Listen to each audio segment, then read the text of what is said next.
Vendredi, dernier jour de tournage. Pas du séjour, mais de tournage. On va aller rendre visite aujourd'hui à un orphelinat qui est à Grand-Bassam. C'est l'une des œuvres charitables que je soutiens. Je pense que chaque fois que j'ai été en mesure de donner, j'ai reçu plus. C'est un principe que j'explique avec l'argent, mais aussi avec les gens, avec les émotions. Plus tu donnes et plus tu reçois. Et j'ai choisi celui-là parce que c'est une tante à ma conjointe qui vit ici en Côte d'Ivoire depuis un petit moment. Elle est à Grand-Bassam, elle a créé un orphelinat dans le but d'aider des enfants défavorisés. Ce qu'on va faire aujourd'hui, c'est qu'on va aller lui rendre visite chez elle, prendre le temps un peu déjà de reconnecter, discuter un peu. J'aimerais l'interviewer, je veux vraiment comprendre son cheminement, ses challenges, sa mission, sa vision, et aussi vous la partager pour que vous puissiez aussi à votre tour pouvoir l'aider. Je vous mettrai à la fin de la vidéo un petit lien où est-ce que vous pourrez faire une donation directement à son association et on ira ensuite dans l'orphelinat où est-ce que vous pourrez voir un peu ses infrastructures. Elle a de belles infrastructures, il y a eu un gros investissement qui a été fait pour le bénéfice des enfants. Donc on ira voir tout ça, voir aussi son staff, on ira parler à des enfants, comprendre leur histoire. Et j'espère qu'à travers ceci, vous en tirez la leçon que le but d'accumuler, le but de collecter des richesses n'est pas juste les accumuler, de les stocker sur un compte ou juste de pouvoir s'offrir des bons moments. Oui, c'est important, mais c'est aussi de pouvoir redonner à la communauté. Et je vous le garantis, je l'ai vu dans mon cheminement, je l'ai vu dans le cheminement de beaucoup de gens autour de moi. Plus vous allez donner aux autres et plus vous allez recevoir. Le vrai plaisir est dans celui qu'on donne et dans celui qu'on reçoit. Alors c'est parti, on y va.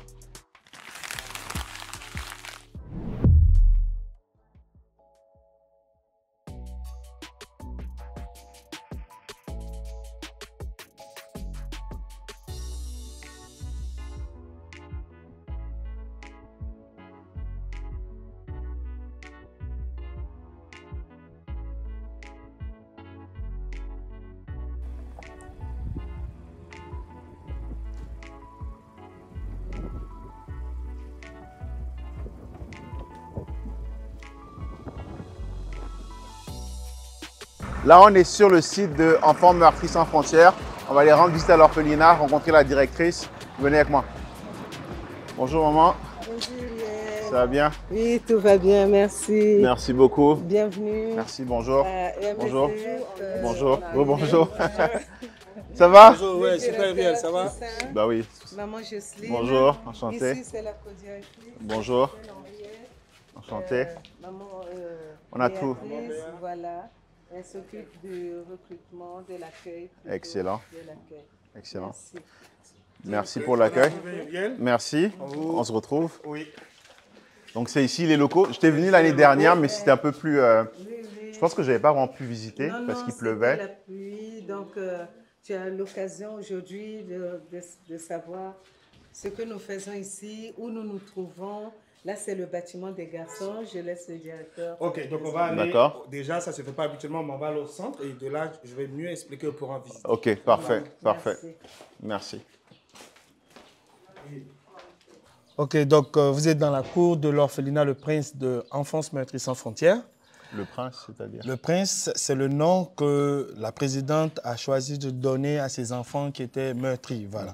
Donc, ils sont meurtris dehors, mais quand ils rentrent ici, elle veut leur inculquer des valeurs princières, des valeurs de noblesse. Et donc, elle a appelé les lieux le Prince. Donc, le Prince est constitué de deux bâtiments. Un bâtiment pour les filles, un bâtiment pour les filles et un bâtiment pour les garçons. D'accord. Voilà, donc si vous nous suivez pour la visite. Juste pour comprendre, donc c'est toute cette enceinte-là. Et ça, c'est les aires communes. Voilà, ça c'est les aires communes. On les visitera En réalité, tout à l'heure. voilà, il y avait le mur mitoyen qui séparait. D'accord. Donc elle a fait casser le mur de séparation. Donc là, ça devient une aire commune. Excellent. Allons-y, on vous suit pour la visite. Donc, on va commencer par la cuisine. Donc, la cuisine, c'est ici. D'accord. C'est ici que sortent les beaux mets des enfants. Vous avez combien d'enfants actuellement sur le site? Actuellement, on a 23 enfants. 23 enfants. On a 23 enfants, il y a 7 qui sont en route. Donc, actuellement, on a 23 enfants. Et en termes de personnel que vous nourrissez ici, actuellement, vous en avez combien? En plus des enfants, on va dire le personnel bénévole et nous qui travaillons ici, on peut atteindre une quarantaine. Parfait. Donc, il y a 40 personnes qui sont nourries ici par jour, 3 par repas. jour, 3 repas. Ok, c'est toute une organisation. Et même 4, parce qu'il y a les goûters pour les plus petits, les mercredis et les samedis. Quand c'est les jours fériés, les jours pendant les vacances, les goûters, c'est tous les jours. Ok. Voilà. Parfait. Et comment vous gérez l'approvisionnement en termes de comment qui fait les courses? Est-ce que vous êtes livré? Ok. Ce stock de Donc, cuisine, voilà, c'est le stock de cuisine là. Donc, les provisions que nous utilisons, chacun est classé dans une bac. Et c'est les enfants qui font la cuisine? Oh, pas les enfants. Il y a une maman Non. qui fait la cuisine, mais il y a un jour pour les enfants. Les enfants, ils ont voulu eux-mêmes un jour. Donc, les samedis, eux-mêmes, ils font la cuisine. Parfait. Donc, ça fait aussi un apprentissage pour eux à la cuisine. Ok. Voilà. Maintenant, pour celle qui fait les courses pour la cuisine, c'est Tata José. Je pense qu'elle est avec nous. Ok. Voilà, donc on essaie de faire le point avec la co-directrice et Tata José fait le point et elle travaille en étroite collaboration avec la cuisine pour mieux organiser. Puisque Tata José, elle est avec nous il y a très longtemps. Tout ce qui est nourriture, tout ce qui est approvisionnement, est-ce que c'est des dons? Est-ce que vous allez c'est des choses que vous devez acheter vous-même? Comment ça fonctionne? Oh, une grande partie est des dons, mais on n'a pas beaucoup de dons très souvent en produits du marché local. Donc, ça doit sortir de la poche de la présidente et de quelques dons que nous recevons. D'accord. Voilà.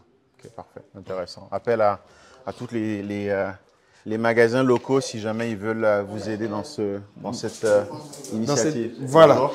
Donc, ici, normalement, c'est le Bonjour. magasin de vêtements. Bonjour. Allume, petit. C'est le magasin de vêtements. Donc, lui, c'est Aniel. Il fait partie des enfants qui sont là actuellement. Aniel. Jean-Baptiste. Bonjour. Il fait partie des anciens pensionnaires. Il est ingénieur agronome parce qu'il a fini son stage, je peux dire l'ingénieur agronome. Félicitations. Et son jeune frère fait un BTS en architecture. Donc, c'est les anciens pensionnaires qui sont beaucoup manuels. JB, il est beaucoup manuel. Je pense qu'il a formé un peu ses petits. Donc, c'est eux qui ont aidé la présidente pour la rénovation. Okay. Parce que déjà, le matériel acheté est coûteux. Et la main-d'œuvre aussi, c'était un peu compliqué. Donc, ils se sont portés volontaires. C'est leur contribution aussi pour une meilleure entrée pour leurs enfants. Bah, merci à vous de redonner à la communauté qui vous a aidé à grandir. C'est très louable de votre part. Donc, de ce que j'entends, c'est beaucoup du bénévolat pour l'instant. C'est beaucoup du bénévolat. Des anciens aussi qui viennent aider. C'est d'ailleurs ton cas aussi. Voilà. Non, pas moi, mon cas. Pas moi, mon cas. Moi, je ne suis pas un ancien, mais je suis bénévole. Parfait. Voilà, je suis bénévole. On est les enfants spirituels de la présidente. Voilà, et on est rentré dans sa vision. On a compris ce qu'elle voulait faire pour les enfants. On a compris que ces projets étaient nobles et on a voulu s'associer à elle pour la réussite de son projet. Voilà. Excellent. Ben, merci beaucoup à vous. Merci beaucoup. Bonne journée. On vous suit. Ok, donc là, on a le magasin des non-vivres. D'accord. Tout ce qui est non périssable. Voilà, tout ce qui est non périssable. Donc, savon, détergent et tout le reste. C'est stocké ici. Bon, pour ce qui est des produits de toilette, on a eu des dons, mais la grande majorité, on a acheté. Voilà, elle est vraiment à cheval sur l'hygiène parce qu'on n'a pas d'assurance santé. Donc, elle pense, et je suis certain que si les enfants sont en bonne santé, s'il y a de l'hygiène, ils ne vont pas tomber assez malades. Ouais, et puis c'est sûr que c'est une grande maison ici. Voilà, c'est comme une maison, c'est juste qu'au lieu d'avoir 2 enfants ou 3 enfants comme voilà. tous parents auraient, vous en avez 30. Voilà, 30, effectivement. Et on va dire une capacité, on va dire avec le personnel, souvent les grands qui arrivent, les bénévoles, on a en moyenne 50. Parfait. Voilà. Excellent. Et ici, on a les cahiers. Donc, on va dire que c'est les restes des cahiers des années passées. Voilà, donc en fonction de ça, on fait la liste des besoins. Donc, même quand tu vas voir ce truc, ça n'a pas été renouvelé parce qu'on était dans les travaux, mais au fur et à mesure, on renouvelle. Excellent. Merci beaucoup. Continue. Ok, là, donc les sanitaires. Là, c'est les sanitaires. C'est pour les plus petits, les garçons, ils ont leur système. Donc, quand tu es encore en 4e, tant que tu n'es pas encore arrivé en 4e, tu te laves ici. Donc, après la 4e, on peut aller dans les douches là-bas que vous verrez tout à l'heure. Comment vous faites pour gérer le volume de personnes? Parce que je suppose que ceux qui vont à l'école, ils y vont le matin. Oui. Du coup, 40 personnes. Combien de douches au total vous avez sur le lieu? 1, 2, 3 douches. Pour les garçons? Pour les garçons, 3 douches pour les filles. Ok, 3 douches pour 23 personnes. Voilà. Ça doit être serré les matins, non? Oui, mais bon, comme les heures sont souvent un peu différentes, donc peut-être quelqu'un a cours à 7 heures, l'autre a cours à 8 heures. Et puis, bon, il y a certains qui qui ne sont pas mal à l'aise de se laver avec les autres. Donc, d'autres rentrent dans la douche à 2, à 3 et ça permet que ça, les choses... Comme on le ferait, voilà. par exemple, dans une équipe de football, dans les Voilà, vestiaires, voilà. bien sûr. Mais après, certains sont mal à l'aise et on ne les force pas. Bien sûr, ok. Est-ce qu'il y a des locaux de derrière ou la limite du terrain, elle est ici? Non, la limite du terrain, c'est là. Parfait. La limite du terrain, c'est là. Ok. Donc, on rentre dans le bâtiment des garçons. Vous avez la terrasse des garçons. Donc, c'est une terrasse où ils peuvent venir s'asseoir, lire un peu, se reposer, où ils peuvent recevoir aussi leurs amis. Ok. Donc, ici, c'est le salon des garçons. Comme on est en travaux, tous les vêtements qui étaient dans le magasin de vêtements, c'est ce qu'on essaie de stocker le temps de finir et ranger tout. Première impression, je trouve que c'est très propre pour un endroit où il y a beaucoup d'enfants. J'ai seulement 3 enfants et ça devient rapidement le bordel. Donc, voir à quel point c'est propre, c'est entretenu. Je suppose que les enfants aussi contribuent. Oui, les enfants aussi contribuent. Et pour dire vrai, je pense que la présidente est vraiment à cheval là-dessus. Voilà. Ça n'allait pas forcément être comme ça si elle n'était pas là, mais je pense qu'elle est vraiment à cheval dessus. C'est quelque chose qu'elle nous inculque et nous aussi, on essaie d'inculquer aussi aux enfants. Voilà. C'est une précaution additionnelle qui est nécessaire quand on a du monde, parce qu'effectivement, plus de monde que dans un endroit plus petit, forcément, des risques de maladies plus importants. Donc, l'hygiène est importante et je suis ravi de voir que vous la maintenez bien. Effectivement, puis voilà. C'est écrit là en plus. Voilà. Parfait. Du coup, je suppose que là-bas, c'est les chambres. Bon, voilà, ça, c'est les chambres des encadreurs, les responsables. Donc, si on va là, on a la chambre des enfants. Voilà, ils ont leur salon ici. Bonsoir. Donc, Yohan, donc les toilettes visiteurs. Parfait. Pour éviter que tout le monde n'ait pas forcément accès à leur chambre. Ok. Et aussi, je pense que là, c'est les enfants, ils dorment un peu. Voilà, il n'y a pas de souci. Oui, sûr. Ouais, non, il n'y a pas de souci. Vas-y. Voilà, donc j'ai une salle d'eau là et puis une salle d'eau ici. Ok. Voilà. Vous avez combien de garçons actuellement sur le... Actuellement, sur le site, là, tout le monde n'est pas là. Je pense qu'ils sont 7. 7, ok. Ouais, ils sont 7 actuellement. Il y a un équilibre actuellement. C'est eux qui désignent le responsable de leur chambre. Ils désignent le nom de leur chambre. Et en fonction de ça, ils nous disent pourquoi ils ont choisi le nom de cette chambre et ça devient un thème. Et ensemble, on réfléchit pour trouver le thème de l'année et tout le reste. Il y a une vraie animation, ça c'est très intéressant. Voilà, c'est ça en fait. Et on veut le faire avec eux. C'est vrai qu'on a, nous, au niveau de la direction, avec la présidente, on a prévu des choses qu'on pourra discuter avec eux. C'est vrai qu'on ne peut pas discuter de tout parce qu'on fait avec nos moyens. Mais là où on peut discuter, on essaie d'échanger avec eux pour trouver le bien-être. Quelle est la moyenne d'âge des garçons ici? Là, le plus petit, cette année, il a 7 ans. Et le plus grand, 17 ans. Ok. Voilà.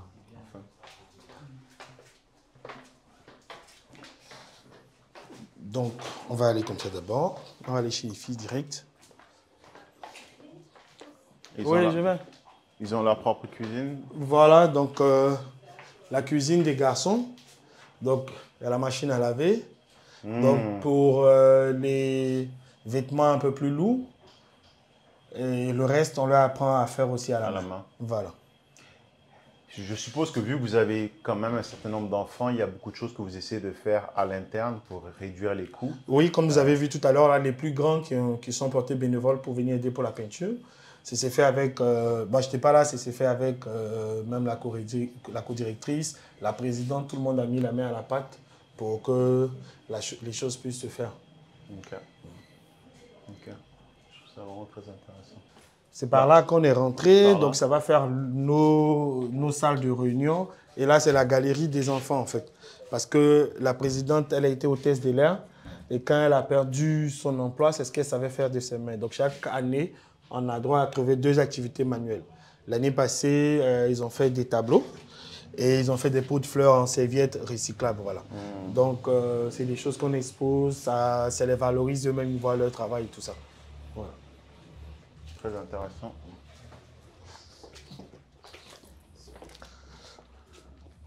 Bon. Le grenier. On a le grenier ici.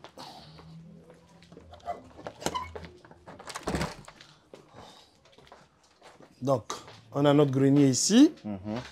Et normalement, la cuisine n'a pas droit au grenier. Donc le grenier, il y a un responsable de la logistique qui déstocke et qui dépose le stock de cuisine, comme on l'a vu tout à l'heure. Intéressant. Voilà. Il y a une vraie gestion qui est faite. Une vraie gestion qui est faite derrière, voilà. Donc lui, il prend ici et il ramène au stock de cuisine. Ok. Voilà. Et les mamans prennent de la cuisine maintenant sous la supervision de... Ah, voilà d'autres enfants qui viennent d'arriver. Parfait. Donc, on a notre chambre froide ici. Voilà. Donc, on a le stock même 1. chose. Et ici, on a la salle informatique. Ah, voilà. c'est très bien ça. Qu'est-ce qui se passe? Déjà, d'où viennent les ordinateurs qui m'ont quand même l'air Donc, c'est des dons.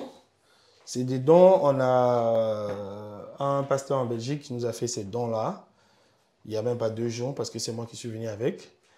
Et donc, c'est à la disposition des enfants. Au début, on restreignait. Ils n'avaient pas droit à rentrer, mais je pense que cette année, ils vont rentrer librement. Ce que nous, on va faire, on va mettre des codes pour ne pas qu'ils aillent dans des endroits où on ne veut pas qu'ils aillent. Et le reste, c'est ouvert, ils rentrent quand ils veulent, ils font leurs recherches. Est-ce que vous avez une bonne connexion Internet? Oui, on a... Bon, après, on a la box Wi-Fi, donc qui permet d'avoir Internet un peu partout dans la maison. Est-ce qu'ils sont formés à des métiers de l'informatique? Bon, il y a quelques années, on a eu quelqu'un qui les a formés, mais en réalité, ils ne sont pas formés. Voilà. Ils font un peu à l'école, mais on est en train de réfléchir comment trouver des personnes ici pour les former ici au métier d'informatique. Ok. Ok. Ok. Ok. J'applaudis ce que vous avez déjà réussi à réaliser avec les moyens que Ok. vous avez. Donc, comme on a dit, on est en rénovation. Là, c'était la piscine. Mais là, on a envoyé la bâche du bas. Parce que, bon, avec le soleil ici, le matériel ne résiste pas trop. Donc, on a envoyé la bâche se faire réparer. Et pareil aussi pour la trampoline. Okay. Parfait. Donc, ça, c'est l'aire, on va dire, récréation. Voilà, l'aire récréation. Il y a une autre aire derrière. Mais là, ça fait piscine, trampoline. Derrière, ils ont la balançoire et le toboggan. Derrière où? De l'autre côté? De l'autre côté. Ben, après, quand vous allez visiter avec, voilà. Vous verrez. Donc là, vous avez nos bureaux.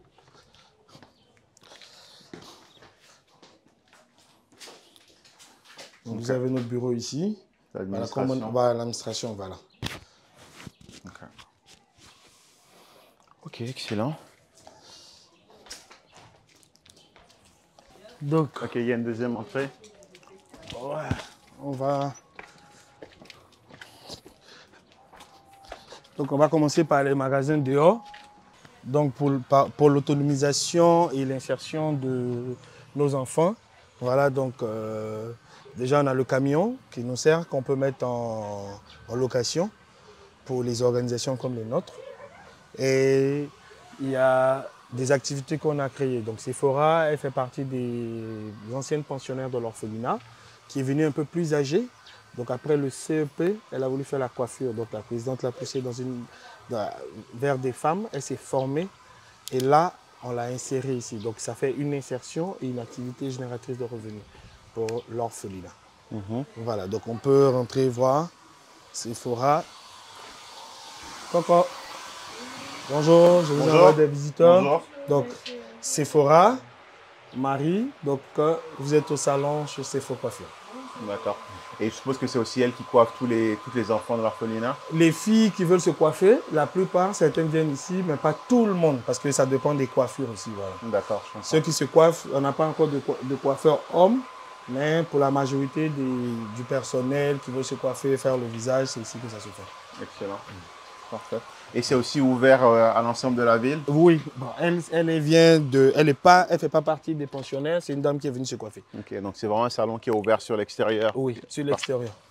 Du coup, vous les recueillez, vous leur fournissez une éducation, oui. Vous les aidez aussi à vous les accompagnez dans le choix de leur débouché et de leur activité professionnelle.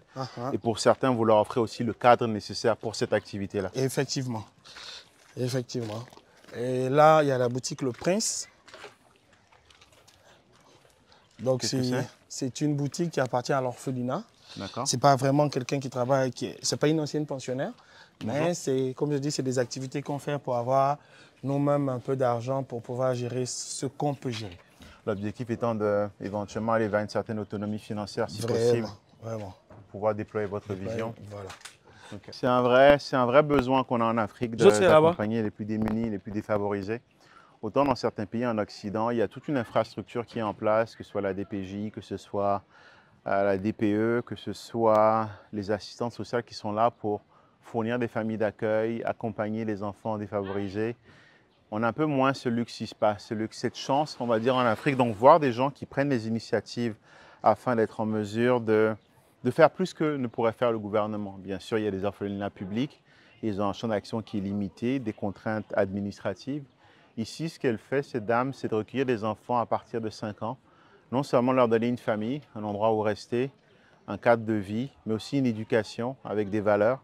Ce qui est important, vous savez, hein, éduquer la jeunesse, et préparer l'avenir.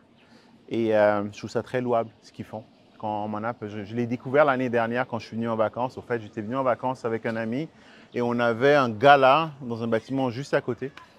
Et pour aller plus loin dans le détail, cette dame se trouvait être la tante de ma femme, mais je ne connaissais pas son activité. Et je l'ai vraiment découverte l'année dernière, ça m'a extrêmement touché. Et c'est pour ça que j'ai voulu faire cette vidéo sur ce sujet et vous permettre aussi de voir, déjà d'être grateful par rapport à ce que vous avez. Donc ça permet premièrement de réaliser à quel point on est chanceux quand on vit en Occident. Deuxièmement, ça permet aussi de réaliser qu'il y a des choses beaucoup plus importantes des fois que les problèmes qu'on pourrait au quotidien, dont on se plaint au quotidien. Et troisièmement, c'est aussi de réaliser qu'on a tous une mission à accomplir. Cette dame a fait un choix volontaire de mettre de côté sa carrière et de se concentrer sur redonner aux autres. On va l'interviewer tout à l'heure. Et je pense qu'une vie ne peut pas être vécue si on n'a pas une mission et si on n'a pas une passion. Et je parle beaucoup d'argent sur ma chaîne, je parle beaucoup d'investissement, mais le but ultime de l'investissement, c'est de pouvoir générer assez de revenus pour se libérer du temps afin de vraiment consacrer ce temps à des choses qui sont importantes pour vous. Et c'est ce que fait cette dame-là et j'espère qu'un jour aussi vous aurez l'opportunité de le faire à votre niveau, d'accomplir votre mission, de vivre pleinement votre vision et de ne pas manquer d'ambition. On va continuer la visite. Voilà, donc bonjour. Ici, dans le cadre de nos activités génératrices de revenus, donc il y a maman José, Tata José, qui gère le restaurant. C'est un restaurant typiquement africain qui est ouvert à l'extérieur. Pour l'extérieur, parce que les enfants ils sont en cuisine déjà pour eux déjà. Donc eux, les gens du quartier, les gens de la ville, ils viennent manger ici. Voilà. Excellent. Et surtout, elle prépare très bien. Merci. Bonne journée. Voilà, et là, depuis quelques années, c'est vrai qu'avec les animaux, c'est un peu compliqué. On veut faire un potager là. Okay. Pourquoi à l'extérieur? Enfin, à l'extérieur parce qu'il n'y a pas de place à l'intérieur. Parce qu'il n'y a pas de place dedans, voilà. Donc on a essayé de négocier avec la clinique. Voilà, et c'est Dadier qui fait partie des pensionnaires, qui est passionné de la terre, qui veut aider ici. Donc ici, il veut planter des fleurs et là-bas, faire un champ de tomates.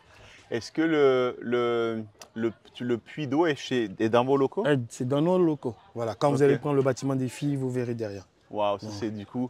Tout à l'heure, j'en parlais, je veux revenir sur ce que je couvrais tout à l'heure par rapport à l'accès à l'eau potable. On a tendance en Occident, des fois, de se plaindre de choses qui, à mon sens, ne sont pas importantes. Et j'en fais partie, hein, je ne pointe pas du doigt. Comme tout le monde, on a des mauvais jours où est-ce qu'on est irrité pour des choses qui, ultimement, ne sont pas si importantes que ça. Une fois que c'est ce que j'aime quand je rentre en Afrique, c'est de réaliser à quel point la vie nous a donné tellement plus qu'on ne le pense. Pour vous, pour moi, c'est évident d'ouvrir un robinet, d'avoir accès à de l'eau. Ces enfants, la seule raison pour laquelle ils ont accès à de l'eau, c'est parce qu'à un moment, de l'eau potable en permanence, parce qu'à un moment, quelqu'un a fait un don d'un puits. Et ça, c'est super important en fait. Donc, ne prenez rien pour acquis. J'ai encore le souvenir de mon beau-frère qui est allé étudier dans des circonstances un peu difficiles en Afrique parce que ses parents voulaient un peu le redresser. Et la première chose qu'il a dite quand il est rentré, parce qu'on l'a envoyé vraiment dans un village au Burkina Faso, un peu loin de tout, pour vraiment lui faire réaliser à quel point ce qu'il avait en France, il ne devait pas le prendre pour acquis. Et quand il est rentré, je parle de Hiram, il disait, ce qui m'a choqué, c'est le fait, la première chose que je voulais faire quand je rentrais en France, c'est de pouvoir ouvrir un frigo et prendre une bouteille de coca, pouvoir aller manger au McDo, qui aujourd'hui, pour la plupart des gens, sont des choses simples quand on vit en Occident. Mais quand on vous envoie dans un contexte africain où est-ce que vous faites un repas par jour et encore ce repas n'est pas forcément très équilibré, c'est là que vous réalisez l'importance d'avoir accès à certaines choses et le fait qu'ultimement, on devrait être extrêmement reconnaissant de ce que la vie nous a donné, tout en mettant aussi beaucoup d'énergie à continuellement progresser, mais aussi à redonner aux autres. Ouais. Donc, on va continuer la visite. OK.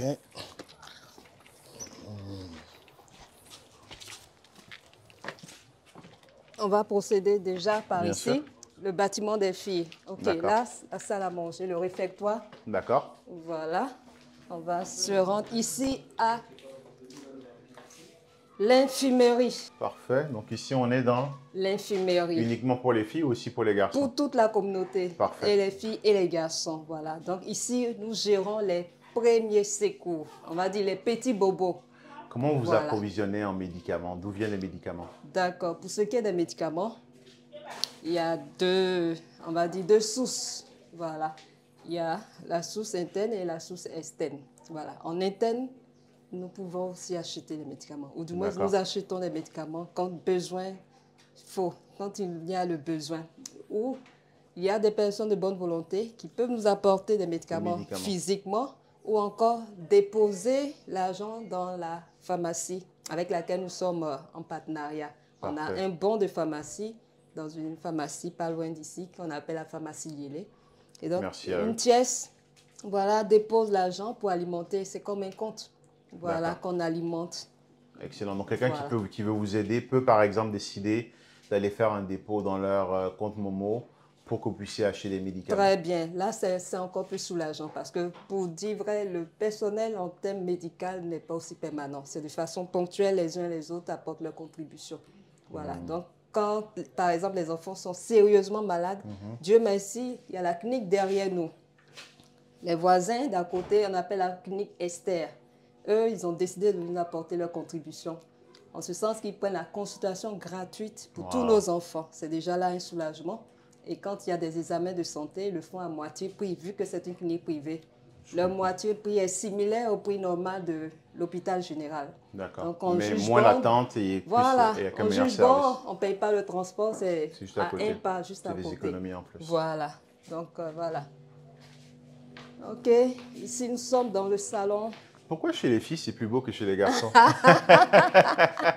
Bon, les filles, c'est les filles. Voilà, elles apportent leur gré. Et puis voilà. Effectivement, c'est très beau. Donc, voilà. Donc, c'est pratiquement les mêmes dispositions, hein. On a 2 chambres, voilà, des cloisonnements qui ont été faits pour les responsables du côté des femmes. Vous avez combien de filles actuellement dans les locaux? Actuellement, en ce moment, elles sont 8. 8? Voilà, donc ils sont une quinzaine en ce moment-là. Voilà. Parfait. Il n'y a pas de souci. OK. On vous suit? Oui. Donc, on a aussi des toilettes pour des visiteurs. Voilà, en cas de besoin, un visiteur qui veut, il va tranquillement. Voilà. Donc, les filles, il y a les différentes chambres. Bon, là, c'est l'heure de la sieste pour certaines. Donc, on ne va pas les déranger? Non, c'est doucement, calme. Ça permet au moins de voir la configuration, le nombre de... Oui. Les installations. Tout à fait. Donc, c'est pareil. Voilà. Doucement. Voilà, ils font la sieste. Voilà. Donc, c'est pratiquement les mêmes configurations. Voilà. Vous avez travaillé. Oh, merci. Vous avez travaillé. C'est la première fois que je vois de l'intérieur. Oui, c'est vrai. Les douches à l'intérieur. Chez moi, c'est... On met beaucoup d'énergie sur l'hygiène, sur le fait que les enfants fassent leur lit, sur le ménage. Et j'ai 3 enfants. Alors j'imagine la discipline que ça prend quand on en a 15, 20, 30. Dieu merci, le personnel est renforcé. De part et d'autre, il y a des moniteurs qui sont là pour nous aider à prendre soin des enfants. Voilà, à encadrer les enfants. Parfait. Donc, on va passer là derrière, la cour arrière. Voilà. Donc, tout ça aussi, ça a été repeint par leurs aînés. Ils ont repeint et la balançoire et le toboggan. Voilà. Là, en ce moment, on est sur un projet avec la LONASI pour avoir de l'eau potable du forage. Directement. Donc, là, ils n'ont pas encore fini. Comment vous vous approvisionnez en eau actuellement? On est branché sur la maison de distribution d'eau. Voilà. Ça vient avec un coût, je suppose? Comment? Ça vient avec un coût? Oui, bien entendu. Là, du fait que le forage ne soit pas encore effectif, les factures sont montées. Voilà. Et une fois que le forage sera effectif, vous allez On gagner sera en soulagé. autonomie. Voilà, on va balancer en électricité plutôt parce que c'est une 4. Voilà, ça sera rechargeable avec la 4, l'électricité, que pour le forage. Donc on balancera en électricité, mais le coût sera moindre et on Bien sera sûr, soulagé. bien sûr. Voilà, parce que Ça, dans le passé aussi, on a connu vraiment des coups durs avec toujours cette histoire de saut d'ici, au point où il y avait des fuites souterraines qu'on ignorait. Et quand les factures sont venues, c'était vraiment exorbitant. Ça ressemble à quoi une facture d'eau pour 40 personnes dans une maison?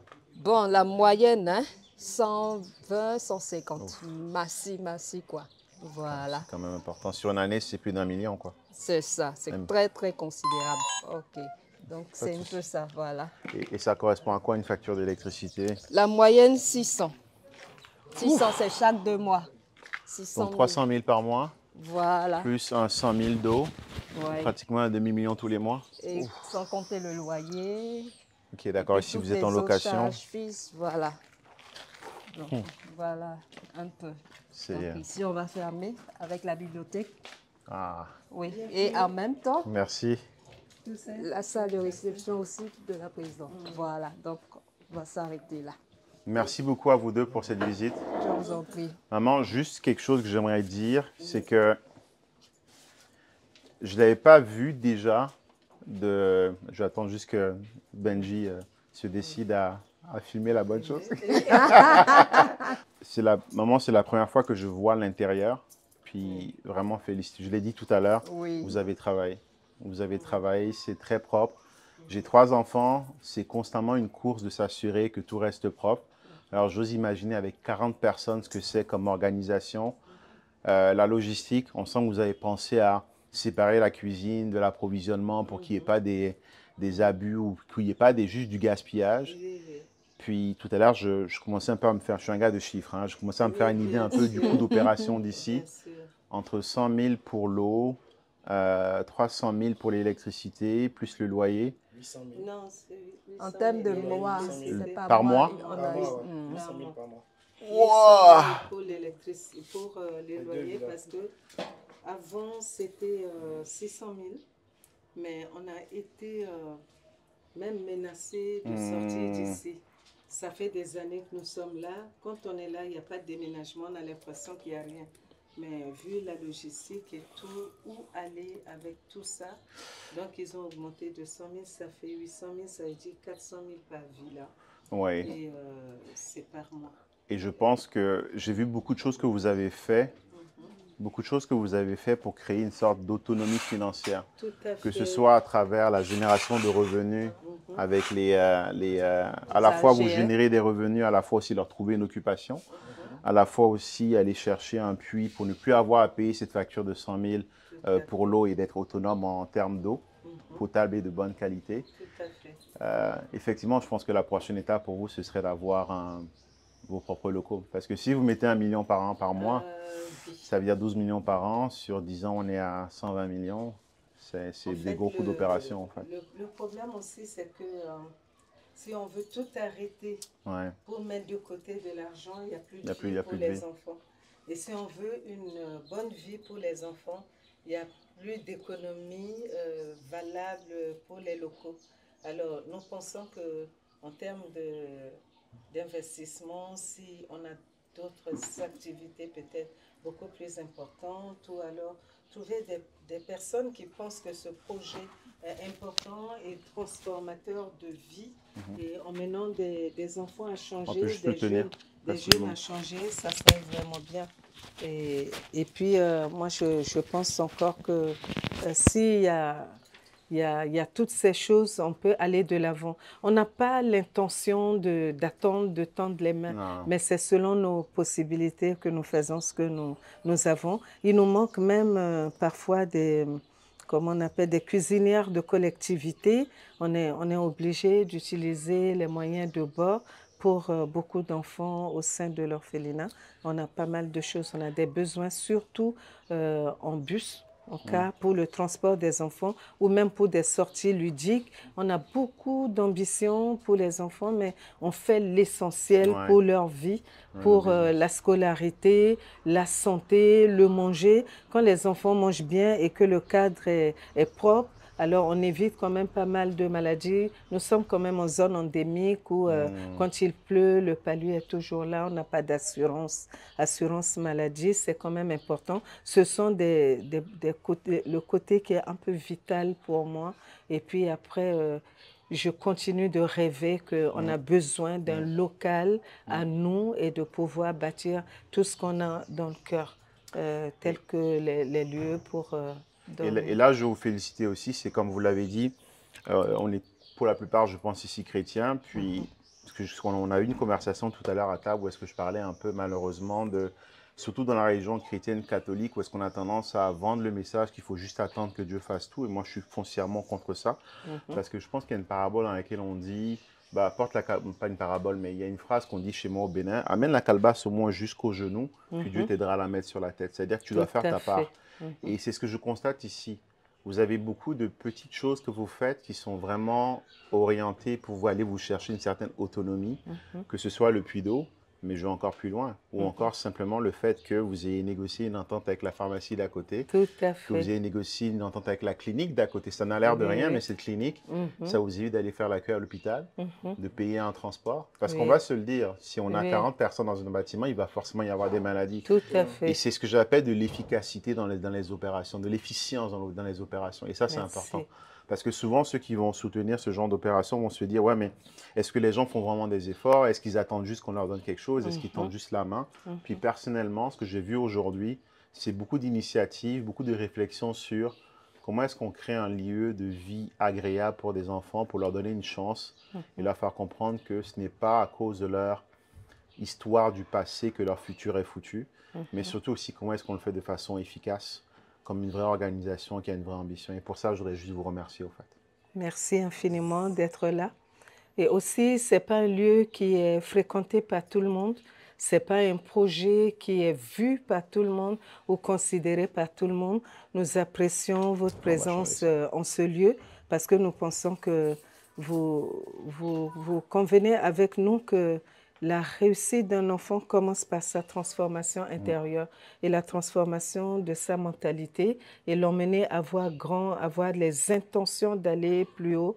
Donc, c'est du coaching que nous faisons en même temps en présentant des valeurs morales et spirituelles aux enfants et puis en parlant de beaucoup de thématiques avec des enfants, en enseignant les enfants sur les valeurs qui sont totalement morales. Il y a beaucoup de choses qui manquent. Pour certaines personnes, peut-être, je crois que quand c'est un orphelinat, on fait juste le basique. Mais je ne crois pas à ça. Je pense que quand on veut aider un enfant, il faut s'investir. Et l'investissement n'est pas que financier et puis matériel, mais il y a un investissement moral, sa personne, son énergie, son temps, ses prières. Moi, je pense que tout cela, ça fait partie des investissements qui emmènent quelqu'un à être transformé et à devenir un modèle aussi pour aider les autres. Tous ceux qui étaient dans le bâtiment, dans le dressing, en train d'arranger, sont des enfants de l'orphelinat qui sont devenus grands et qui reviennent à la base pour nous aider. À chaque fois que nous voulons transformer quelque chose, c'est eux qui sont là pour nous aider en peinture, en tout. Nous pensons qu'on commence à voir les fruits et peut-être qu'il y en aura plus encore. Et je vais rebondir là-dessus parce que je ne suis pas un orphelin, j'ai toujours eu mon père et ma mère. Je ne pense pas que j'étais prédestiné à la vie que j'ai aujourd'hui. Je n'oserais jamais me comparer aux enfants qui sont ici parce que ça se voit qu'ils ont eu beaucoup de traumatismes et c'est justement là où est-ce que vous intervenez pour leur donner une chance par la suite. Mais là où je vois des similitudes avec ma vie, c'est qu'à un moment, il y a eu une transformation dans ma vie. Il y a eu un changement de direction, en fait un changement de dimension. J'avais une vie bien rangée, mais ma vie du jour au lendemain a changé de façon drastique parce que j'ai commencé à m'autoriser à rêver grand. J'ai commencé à m'autoriser à avoir un mindset qui est de me dire, je suis un enfant de Dieu, Dieu a un plan pour moi qui est 10 fois, 100 fois meilleur que celui que je peux imaginer pour moi-même. Et je me suis autorisé à avoir des ambitions beaucoup plus grandes, mais aussi j'ai pris les actions requises. Et tout à l'heure, vous avez utilisé un mot qui pour moi est vraiment important, c'est le coaching. l'idée ici de ce que je vois, je constate et que je vis, ce n'est pas juste de leur donner un endroit où dormir, un endroit où Tout à manger fait. ou une éducation, c'est vraiment de les préparer à la vie. Et une vie glorieuse, une vie où est-ce qu'ils peuvent vraiment s'épanouir, où est-ce qu'ils peuvent vraiment grandir. C'est vraiment ça. Et c'est extrêmement louable. Ce que je propose qu'on fasse, c'est qu'on va s'asseoir, prendre le temps de discuter un peu plus amplement, Bien comprendre sûr, le projet, bien sûr, puis bien sûr. finir ainsi. Merci à tous pour la visite. Un grand merci. J'ai raté.